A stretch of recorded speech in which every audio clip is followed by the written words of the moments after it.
Good evening. It's an honor to be here, and I really am excited to tell you about my experiences with Second Sense. I have retinitis pigmentosus and have been blind for 20 years. Now, I was initially told about cane training early on, but I procrastinated, and that's on me. About a year ago, I decided to look into it. I found an organization, and to be quite frank, they blew me off. I was put on their pay no mind list.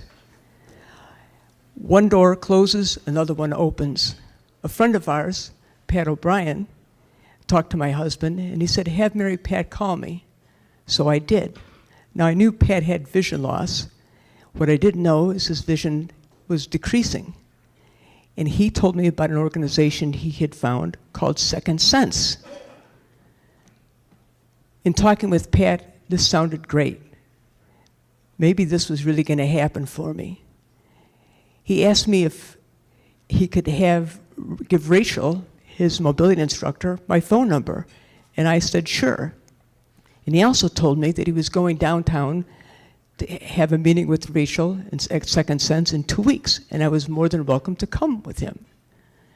15 minutes later, my phone rang, and it wasn't one of those annoying telemarketers. It was Rachel from Second Sense. We had an amazing conversation. Yes, she was going to be my mobility instructor. Yes, she could fit me in when Pat came down. Everything was working out great. She explained a little bit about the program, and I was set. So I went down with Pat and his cousin, met with Rachel, had my first lesson, and subsequently set other times for Rachel to come out to my house and start the mobility instructions. Now, my goals were simple, I thought, but would really be life-changing. Mobility to walk out my back door on my own to my patio, to soak up some rays, listen to a book on tape, such like that. Or if you came to pick me up, I could walk out to your car and get in all by myself. Or when you drop me off, I could get out and find my house by myself. Or if I was visiting your house, the freedom to move around unescorted. So independence. And that was really a game changer. And early on, I could see that that was going to happen for me. Well, one hot summer day, Rachel and I were at a session, and we walked around my block. She said she would shadow me, and I basically was on my own, but she was right behind me, and that was great. And as we walked back up my driveway, after going around the block, I was excited. I had done this around my block. Well, then, Rachel said something that to this day I still think is the most terrifying thing anyone has ever said to me. She said, now, I'll go get one of your lawn chairs, sit in your front yard, and you walk around the block on your own. Whoa. Let me tell you that in the 20 years I've been blind, other than in my house, I have never, ever, ever been alone, unattended, on my own, ever. So this was quite a daunting task. She put her iPhone number in my iPhone, and off I went. I gained courage and momentum as I went along, and as I came back up my driveway, my cane touched something. It was Rachel's feet, sitting in one of my lawn chairs.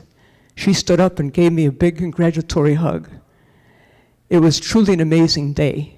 It took me, I'd say, 3, 4, 5 hours to come down to earth and realize what I had just done. Thank you. Thank you. But I think it was the following Sunday, I walked outside, my husband was doing lawn work, and I said to him, and I walked out on my own, by the way, and I said to him, keep your iPhone handy. I'm going to walk around the block. And I did. And as I walked back up my driveway, he gave me a big congratulatory hug, which never go out of style. But my story doesn't end quite yet. In subsequent sessions, walking through our neighborhood, Rachel had me crossing streets, which was quite tricky, and it was quite difficult for me. And we continued, and after one particular session, I was pretty down and frustrated, and maybe even a little depressed. I felt maybe I've gone as far as I can. I've achieved my goals that I started off with, after all, so things were good that way. Now, I have an analogy. In 2016, the Chicago Cubs, we all know, won the World Series after 108 years of not going anywhere. Well, we know that they won Game 7 in Cleveland, but they had a lead, and remember, they blew the lead, tied after 9 innings. Cleveland clearly had the momentum. The Cubs had to have been down on themselves, frustrated. Sound familiar? Now, it rained. There was a 17-minute rain delay, and the Cubs came back and won the game. We all know that. What you might not know is that during that rain delay, in the clubhouse, there was a players-only meeting, and Cubs right fielder Jason Hayward stood up and addressed the team and basically told the players, "You've got this. You're good enough. You can do this." And they did. Many people credit Jason Hayward, at least in part, for the Cubs' victory. Well, my analogy is this. Rachel Esbach, my mobility instructor, is my Jason Hayward. She has, yes. I wish she was here. I really do. But she's a very smart woman and a very good teacher. A lot of patience. With me, she needed a lot of patience. So that the next time Rachel came, after having been frustrated and depressed, she said to me, "I'll shadow you." Now, my sister-in-law, who's here tonight, lives about 3.5 blocks down my street. 3.5 blocks, that's crossing 3 streets. She said, "I'll shadow you, and you walk by yourself. I'll be right behind you." Something clicked. As I walked down my driveway and turned onto the sidewalk, I started focusing, and Rachel's voice was in my ear. So as I crossed the 1st street, and the 2nd street, and then the 3rd street, and I made some mistakes along the way, but because of Rachel's training, teaching me, I knew how to recover quickly and carry on.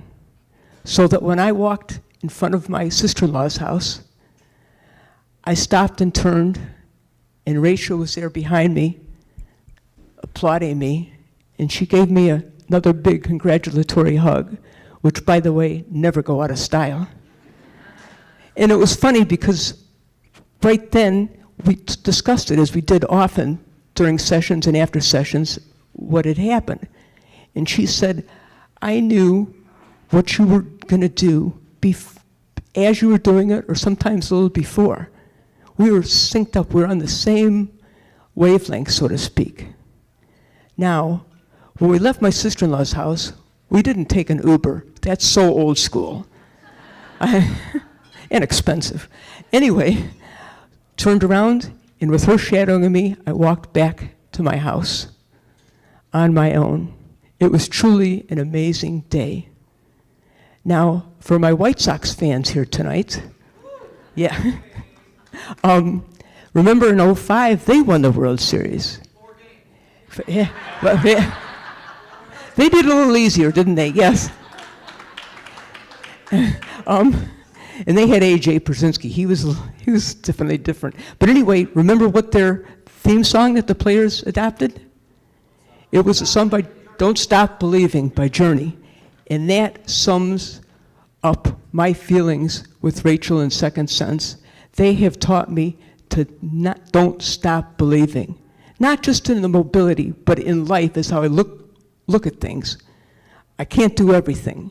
I can't drive a car, that's for sure, in different things. But I've noticed over the last year, I've gotten a situation and I don't get all tied up inside. I have the courage to try and go through it. I might need some help. I might fail a little along the way, but that's okay too. For you see, 4 days after Rachel and I came back from my sister-in-law's house, I was to have lunch with my niece, who was staying with her mother while her house was being remodeled. The day before, we talked about the time, the plans, and I said something that I thought I would never, ever say. I said, Christina, when you're ready to go, text me, and I will walk down to your house. So after her text, I walked down, and as I walked up her driveway, she gave me a big hug, and it was truly amazing. It's really changed my life. Now, before the music starts and they come with the hook and pull me off the stage, I'd just like to say a few thank yous to Pat O'Brien, who's not here tonight, but he introduced me to Second Sense, and I'm eternally grateful. And I have 3 people with me here tonight: my husband, Jack Marquette, the love of my life, and my sister-in-law, Donna Eimer, and the before-mentioned niece, Christina Zolkowski. Now, they're here to support me, but not only to support me, but to support Second Sense, because they have seen firsthand what Second Sense has done for me, what Second Sense has meant to me. And that brings me to another big thank you. I mentioned Rachel. I really wish she was here. She's truly an amazing woman and teacher. I'd like to thank her and the entire Second Sense staff. You're truly wonderful people. You carry on an amazing mission, and I thank you for it. And finally, I'd like to give a big debt of gratitude to the donors. For you see, without your generosity, Second Sense would not be able to do what they do to help people like me and hundreds of others. They really are difference makers, and your generosity makes a big difference. I am eternally grateful. Thank you, thank you, thank you, and may God bless you all.